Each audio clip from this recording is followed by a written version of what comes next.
Hello and welcome. This is going to be our lecture video for May 5th. We're going to be talking about binomial probabilities today. That's our goal, to understand how to calculate binomial probabilities. I'll explain what they are.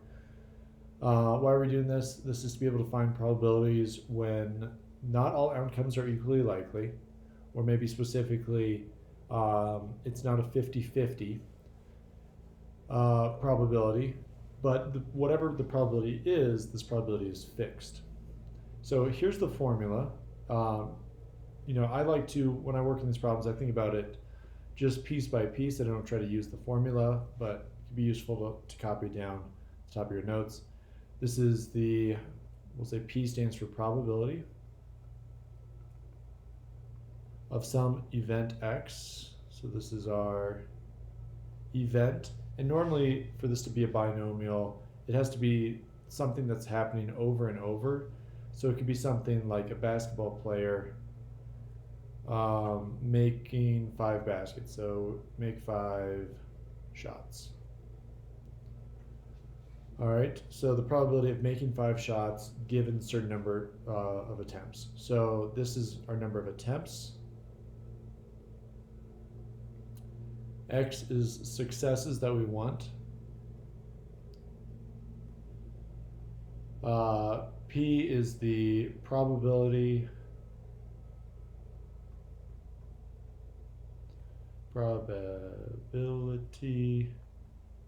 of a single success.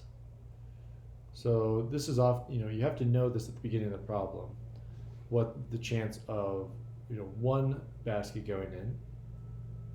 This player has taken hundreds of basketball shots throughout their lives. We could just look back at that to figure out the probability that any one of those goes in. And then this is 1 minus that probability is the probability of a failure, because you either succeed or you fail. So this is the probability of a failure.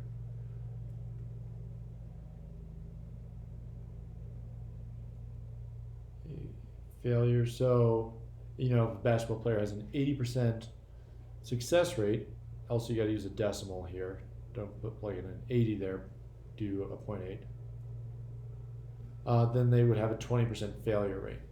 And that's why we need this formula, because it's not 50-50. They're going to make more than they miss, but if we give them 7 attempts, what's the chance that they make 5? That's a little bit harder to say. All right, and then this is, so probability of a success, number of successes, probability of a failure, this is number of failures. Okay, this is going to make more sense with a practice problem. Okay, so this is, I think, one we can all relate to. A quiz consists of 7 multiple choice questions. Each question has 4 choices. A student who forgot to study guesses randomly on every question. What is the probability that the student answers exactly 5 questions correctly? So this is how we plug this into the formula. What's the chance of answering 1 question correctly? Well, if it's a 4-choice question, you got a 25% chance of success. So 0.25% chance of correct. All right, and this has to happen 5 times. So when events happen over and over, we multiply those probabilities by themselves. So that's going to end up looking like an exponent of 5. So 5 questions correctly becomes an exponent of 5. But we still have to do the probability of getting the other ones wrong. So we still have 2 more questions that we have to get wrong. If we get these 2 questions also right, then we actually didn't make our goal, because we wanted exactly 5. So we have to get these 2 wrong. So 5 correct, 2 incorrect. And you got a 0.75% chance, or 0.75 chance, 75% chance of guessing wrong. Now this here, if I was just to calculate this out, this would give us the probability of one very specific scenario, 5 right and then 2 wrong. What you have to add is a 5 choose 2 to the front to account for the number of ways that we can get 5 right. Actually, no, I did that wrong. It's a 7 choose 5, which is the same as 7 choose 2. So you could also do that, but this is the number of ways here. Because we might not get the first 5 correct. We might get the first 2, then miss 1, then get another 1, then miss another 1, then get the last 2.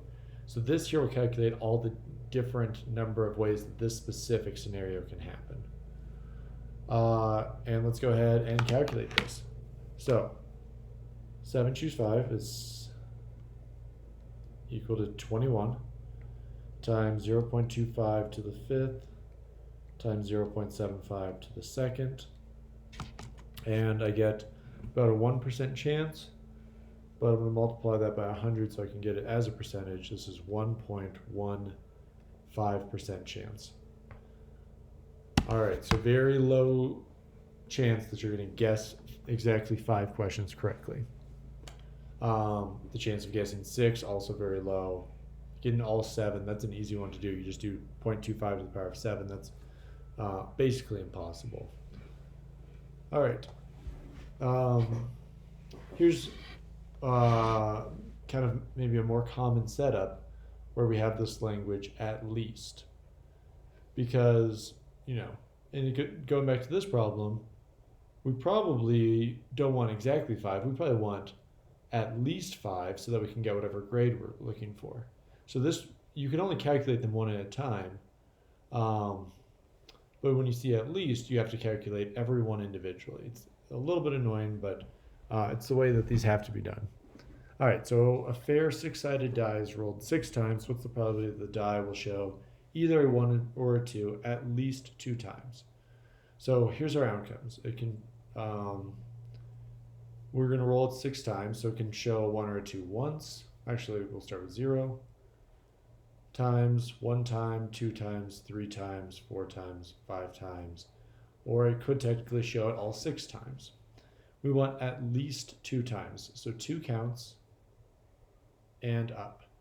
Well, this is 5 probabilities here. We don't want to have to calculate 5 probabilities. We'd rather just calculate these 2, and then the fact that these have to add up to 1 means that we can just subtract from 1 to figure out these 5. So this is only 2 probabilities. 2 is much easier to solve than 5. So let's go the very first case. We want 0 1s or 2s. So we've got 6 choose 0. This just equals 1, so it's not necessarily a super part of the important part of this.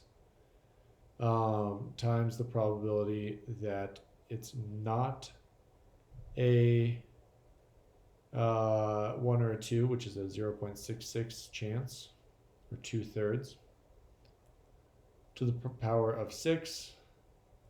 That's all we have to do for this one. And this is just a 1 here, so it's just what's the probability of rolling 3, 4, 5, 6 times is 0.66. I'm going to plug that in as 2/3 into my calculator so I get all those 6s. To the power of 6 is 0.087, so still a decent chance that you won't get a single one. And now what's the probability that, so this is no 1s or 2s. Now it's the probability that we get 1 or 2. So we go 6 choose 1 to figure out where in the all 6 dice that 1 or a 2 appears. The probability of getting it, which is 0.33 to the power of 1, which is the number of times it happens, times 0.66 to the power of 5, which is not getting it. So 6 choose 1 is just 6 times 0.33 times, well, I'll do 6 times 1/3 times 2/3 to the 5th, so I keep all of my precision. I get 0.26337. And now I'm going to do 1 minus those numbers, 0.08779 minus 0.263 equals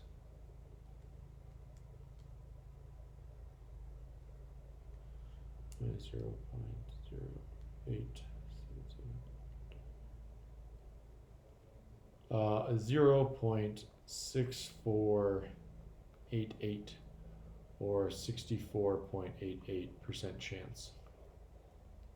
So just under 2/3 chance that you will get one or two at least 2 times. So that includes 2, but also 3, 4, 5, and 6 times. And that's how we calculate that. That's the last slide I've got. So hopefully this helps with the project. There's not a worksheet for this one. And have a good rest of your day.